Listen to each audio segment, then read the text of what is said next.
What's the difference between sorcerer and apprentice? The sorcerer conjures Picasso and gets Picasso and Brock. The apprentice channels Max Ernst and gets Ernst Max. The importance of being Ernst. Why Max matters. Drinks free, donation suggested. Mr. Boots speaks. No pictures, please. The lecture begins with another lost fragment from 10,000 Years on the Road. We all remember the night Max Ernst met Ernst Max from Nefertiti Was My Sweetie, from the songbook of Bunny and Bester. Once in a blue moon, sipping a blue ruin in a bubble bath was a nightly thing, and twice on Sunday, when Nefertiti appeared at Club Bonga. Oh, beautiful the maidens of Akhetaten, Nefertiti most beautiful of all. By day, she was goddess of the sun, but when the moon came out, Max was the name she called. At Club Bonga, you might ask for Franz Kafka and get Franz Klein, and say, how often does that happen? In the blue ruin bubble bath of Nefertiti, always did the make-believe Max Ernst and Ernst Max by chance meet, until the real Max Ernst stole the bubble machine. New York Times, 10 cents. Max Ernst, bridges burnst. Art, heist, love, all the above. Said Max Ernst, the bubble machine is safe with me. Mr. Boots on the lectern says, according to Max Ernst, collage is the systematic exploitation of the coincidental or artificially provoked encounter of two or more unrelated realities on an apparently inappropriate plane, and the spark of poetry created by the proximity of these realities. Mr. Boots works the slide projector. The Elephant Celebes, a 1921 painting by Max Ernst, combines the dreamlike atmosphere of surrealism with the collage aspects of Dada. The focus is a giant mechanical elephant with a trunk-like hose protruding from it. On the trunk, a metallic collar and a horned head and tail. There is a headless nude mannequin wearing a surgical glove, and the sky contains two fish. The black shape to the right of the fish looks like an oncoming airplane, and there is a trail of smoke. Thought to be an allusion to the mechanical terrors of the war experience, which led Ernst to write, on the 1st of August 1914, Max Ernst died. He was resurrected on November 11th, 1918, as a young man who aspired to find the myths of his time. Celebes, then, a myth of destruction named for one of the great Sunda islands of Indonesia. Ernst said the title Celebes was derived from a German schoolboy rhyme. The elephant from Celebes has sticky yellow bottom grease. The elephant from Sumatra always fucks his grandmama. The elephant from India can never find the hole, ha. The Achilles heel of art. How to start. Max Ernst was daunted by the blank sheet until he laid paper on the floor and rubbed graphite over it. The graphite outlined the wooden floor called frottage, and later Max discovered grattage, paint scraped across a canvas to reveal the imprints of the objects placed beneath.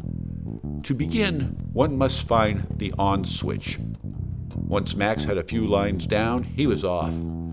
Max climbed over the block of how to start. He figured out a way. For every block, a way.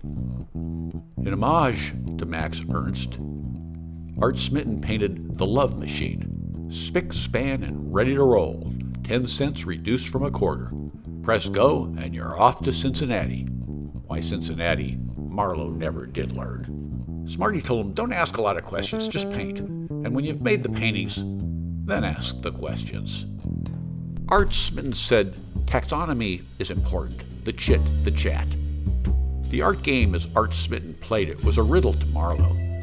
Smitten didn't ever tip his hand, and embraced sleight of hand, and mastered the secret handshake, and understood the artist, gallery, museum, collector, auction house loop, and how they all colluded to keep prices high, and sent each other clever art-related holiday cards that became collectibles. The price of canvas might be $25, the paint about the same. What makes it worth $1 million? Why this and not that? Who decides? Dead artists, time sorts out, but for living artists, things are more complex. Art is real and illusion, as is the market. If the artist mocks the scam and parodies the scam, does that absolve the artist from being culpable in the scam? There was a smittenish echo in the tone of the keynote artist at the art fair. She said things like, Eisenstein, a girl, a bowl of soup, 2 images make a third image, hunger. Copulative, which was something every film school student knew. She used the word quotidian instead of ordinary or plain. This might seem pretentious, but Smith would say, take everything you think is important and stand it on its head. And it was only after Marlowe stood everything upside down that he realized the keynote speaker might have been talking directly to him. He thought, quotidian, fine aristocratic name, very Lester Bester. Then he thought, copulative, that was his art. His words and pictures made a third thing. One thing begat another thing, as did his installations, his videos, his collages. None of these elements stood alone, and when put together, they begat other possibilities. Copulative was at the core of what Marlowe did. Marlowe wanted to know 2 things at the art fair. Was his work vital, and could it hold a wall? He was blown away by a young art star he'd never heard of. Large sculptural puppet heads with eyes alive, some sort of video loop, scary and cool, swinging bodies of pulleys like cartoon grotesques. The assemblage big, the technology advanced, what you could do with a budget. This was the direction Marlowe wanted to go. Smike, Bob Hopeless, Larry Curl Moe could become so eerily and menacingly alive. He had an even more profound experience facing a painting by Kazu Shiraga, thick streaks of red and black straight from the tube. He didn't know Shiraga painted with his feet suspended by ropes, or anything about the post-World War II Gutai group. What he saw was sheer power, as if Shiraga had thrown himself into the canvas. The sheer physicality was palpable. Jacob wrestling with the angel. That's what Marlowe wanted. Physicality. He wanted to dive in and be immersed in the art.